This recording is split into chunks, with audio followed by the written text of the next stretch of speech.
Within a couple words, I'd say I'm really persistent and passionate and hardworking. If I were to take just a couple words to try to summarize myself.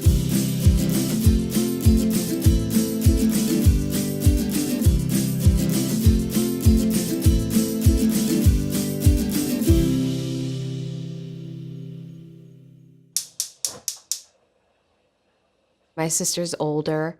Both of us are dyslexic, and we had a really hard time in the system. Once we were diagnosed, my mom immediately took us out of school. When I was homeschooled, I went to a homeschooling co-op. I fell in love with theater there. I thought, this is my route. This is what I'll do. I ended up moving to New York and slowly started realizing that rarely is it based in telling a story, which is why I wanted to be in there.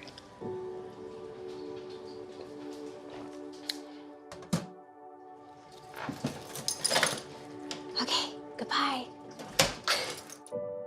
I moved from New York back to Cincinnati to go to culinary school because I knew that food was my vehicle to inspire communities to open up and bond with each other.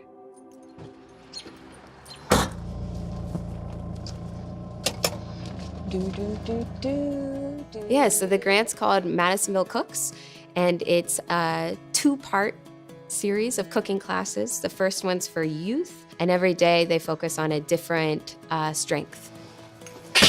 I plan on sort of organizing all the room and putting out all the burners, pots, pans, grating cheese, sort of getting everything in line for the volunteers to come.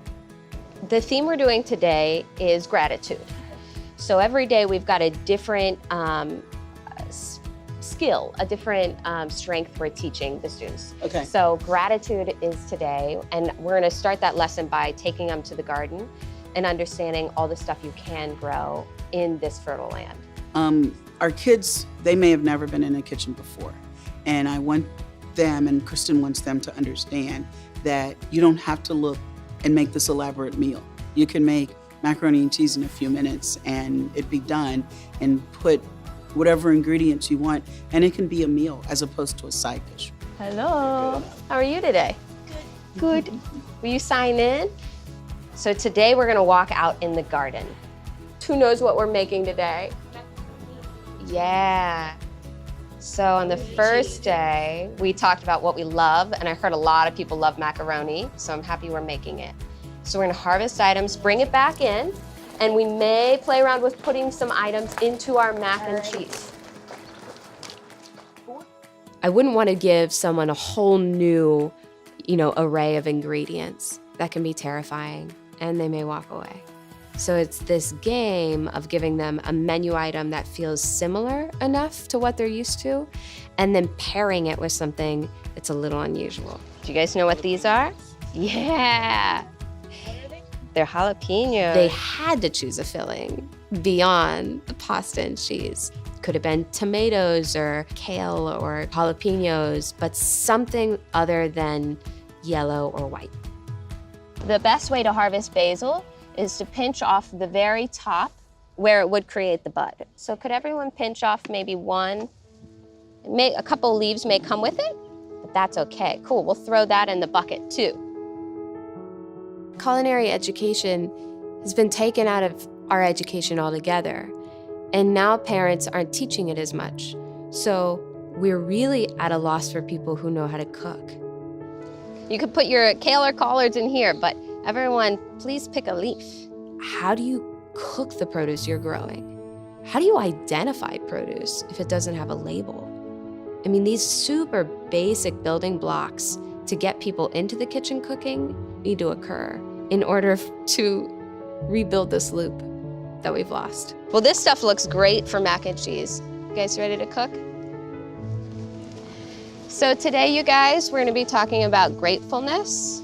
That's our word. That's our word of the day. Working with Kristen, I've learned that you can always learn things. No matter what, you can always be taught something. So who's made macaroni and cheese? Awesome. This is great. I'm sure you guys have a specific way of how you like it, how your family makes it. I'm not here to compete. My way may not be the best way. I can tell you that now. So if you guys know a better way, I'd love to hear it. And culinary education is a challenging thing to teach. There's so much you have to know, and there's so much knowledge that you lean on being passed down, right? Since everyone's on a different platform, it's challenging because you're having to teach the entire system. You know, a lot of these things we take for granted, but if someone hasn't been in a kitchen, they're not gonna know. I'm gonna hold up ingredients. You tell me what it is. What's this? What's this? So it's challenging the amount of information that needs to be given. And it's challenging finding people who can talk slowly and communicate things. Now, boiling. Moist heat cooking method, dry heat cooking method. Moist, right. We're using water. I talk about sustainability a lot because I think it's important we find a route to get this into communities in a way that can live on. Because the last thing I want to do is hang out with some wonderful kids, get to know them, and then wave goodbye. So my hope with sustainability with these classes is that we can keep going with them, and that I can know these kids and know these adults and keep building community around that till it gets bigger and bigger and it supports itself. And it doesn't need a leader like me anymore. And people will naturally have their own cooking gatherings, and people will naturally start teaching youth how to cook. That's the ultimate. But until we can get to that, we need to find a way to financially support a system that teaches people how to cook.